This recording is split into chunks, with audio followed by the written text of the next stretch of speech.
Dr Benseman, je lui donne la parole. Dr Benseman, allez-y. Donc, there will be translation in English of his presentation. Bien, bonjour bonjour à tous et merci Shiraz de ce partenariat qu'on a fait avec vous pour l'Afrique et pour la SDCAF. Donc, bienvenue bien sûr à ces webinaires du groupe de réflexion Filahainov. Ce groupe de réflexion Filahainov, on appelle in English Algerian Senior Expert Organization in Algerie. Et pour l'Afrique, le GRFI est en partenariat, comme vous l'avez dit, avec Pitch Workfast, Mrs. Benseman Shiraz. Voilà. Donc, les directives du gouvernement algérien sur le secteur agricole sont claires. Priorité majeure pour le renouveau agricole et rural et valorisation des produits agricoles et leur transformation agro-industrielle. L'ouverture sur le continent africain est une des priorités avec l'accord de ratification de l'Algérie à la zone de libre-échange continentale africaine, ZLECAf. L'intégration économique de notre pays dans ce continent est un choix stratégique qui passe impérativement par le commerce intra-africain. Cependant, la pandémie du Covid-19 a profondément bouleversé l'environnement social.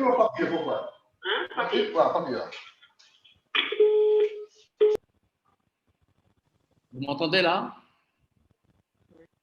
Je disais que la pandémie du Covid-19 a profondément bouleversé l'environnement socio-économique et sanitaire mondial et a obligé de nombreux pays à changer de paradigme, notamment dans le domaine de la sécurité alimentaire et sanitaire des populations, et ce, aussi bien dans les pays développés que dans les pays en voie de développement.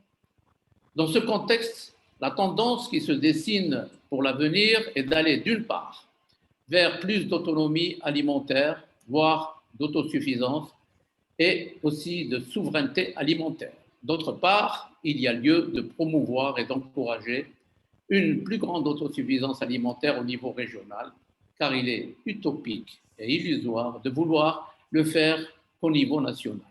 Donc, le thème choisi par le groupe de réflexion pour ce webinaire illustre bien nos objectifs. Commerce ZLECAf et commerce intra-africain de produits agricoles et agroalimentaires, une opportunité pour renforcer la sécurité alimentaire en Afrique. Un petit rappel, la zone de libre-échange continentale africaine offre un marché très dynamique. L'Afrique comptera 2,5 milliards de personnes à l'horizon 2050, soit 26% de la population mondiale. Elle verra son économie croître 2 fois plus rapidement que celle des pays développés et le contexte agricole et agroalimentaire sont les secteurs primordiaux. En effet, les agricultures africaines devraient devenir plus résilientes aux chocs sanitaires, climatiques et économiques, tout en visant une double intégration agro-industrielle, par notamment les zones de transformation agricole, et aussi par la recherche de complémentarité et de synergie dans le domaine des productions alimentaires. Dans cette perspective, l'Afrique doit au plus vite développer ces échanges intra-africains suite à la ratification, bien sûr, de la zone de libre-échange continentale africaine, afin de mieux se parer aux chocs à venir. Il est bien sûr également prévu, selon l'étude réalisée par la Commission économique pour l'Afrique, CEA, qu'en 2030, les taux d'exportation entre les pays du continent atteindront, dans certaines zones, pour l'agriculture de 6 à 28% et pour les industries agroalimentaires de 11 à 19%. Donc, l'objectif de ce webinaire, pour nous, est surtout d'initier un dialogue constructif et une meilleure compréhension entre les différentes parties prenantes de la situation actuelle dans leurs pays respectifs, afin de partager leurs visions, leurs stratégies, les actions engagées et les résultats attendus. Renforcer la coopération sur le continent et œuvrer pour un marché commun et une sécurité alimentaire continentale. Déterminer les pistes de travail pour chaque autorité au niveau national, régional et continental, afin d'augmenter les échanges intra-africain de produits agricoles. Accentuer aussi l'importance d'un travail coordonné au niveau régional et continental. Notre groupe de réflexion, son objectif est bien sûr de créer cette synergie intra-africaine dans ce secteur névralgique de l'agriculture et de l'agro-industrie, de préparer des événements, des forums, des webinaires, des mises en relation, des facilitations institutionnelles pour réaliser nos objectifs et qui est l'ouverture de l'Algérie vers l'Afrique dans le cadre de la zone de libre-échange continentale africaine.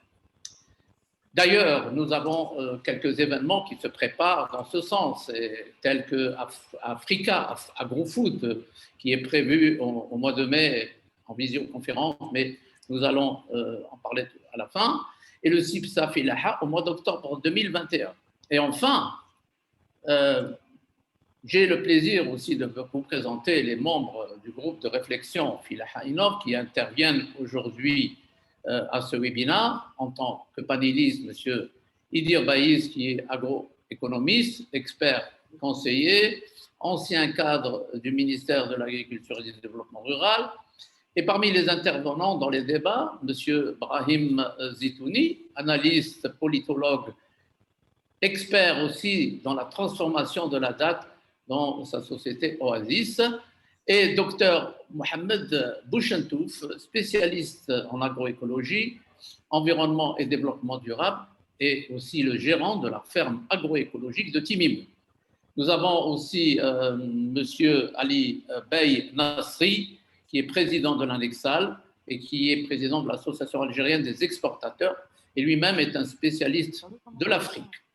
Et comme bien sûr invité institutionnel parmi nous aujourd'hui, c'est M.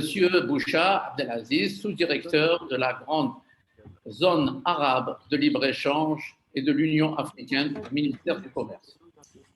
Voilà, je vous remercie bien sûr de votre attention. Et bien sûr, sans plus d'attente, je passe la parole à Shiraz, partenaire de l'organisation et aussi membre du GRFI pour modérer ce webinaire. À vous, Shiraz. Merci.